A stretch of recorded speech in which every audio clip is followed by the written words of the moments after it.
What's up, gamers? So, 40 minutes ago, at the time I am recording this, an admin, Frozen, made a post called Update to Disallowed Mods, QOL Mods. It's somewhat lengthy, but what it's basically saying is that certain mods are going to be blacklisted because the way they improve your Skyblock experience, according to the admins, is getting close to the advantage that hacked clients give, which in my opinion is sort of BS, but it is what it is. I guess we'll have to comply with this. And they also list a few examples that are explicitly not allowed.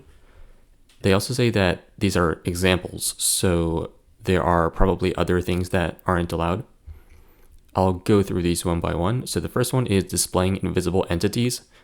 I'm pretty sure no Skyblock mods like show hidden armor stands or anything like that.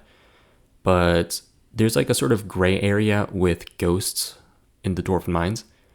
If you don't know, they're charged creepers, but they're invisible. But you can still see the aura of invisible charged creepers. So they're invisible and not invisible at the same time.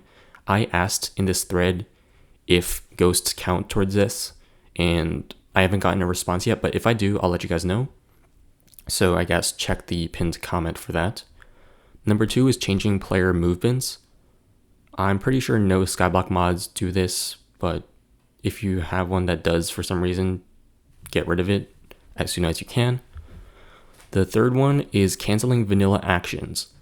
So this would be like in experimentation solvers or floor 7 terminal solvers, if it blocks you from clicking on a slot, like clicking on the wrong slot, then it's not allowed because it blocks certain actions.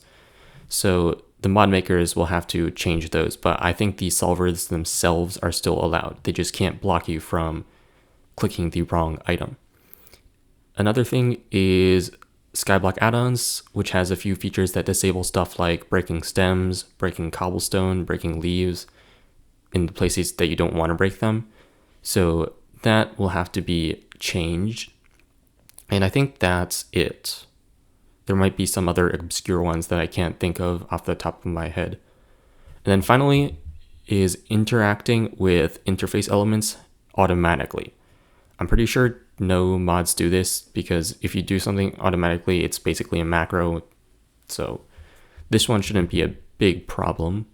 But if you do have a macro, now it's going to be like, you're going to get banned for it. So if you do have one, I would disable it. And then they say some other stuff, and they give you a 2-week grace period. So as you can see down here, it says the current status is no warning or ban. So for the next 2 weeks, you can use the mods as you want, but I would just get used to not using the mods because after the 2 weeks, so it says here 2 weeks following the creation of this thread, we will not be issuing any warnings, but then after them, we will start issuing warnings and kicks from the server. So you won't get banned, but you will get warned and kicked, which is basically just disconnected. And then they'll start banning people. So that's not good. You don't want to get banned if you care about the game. So yeah.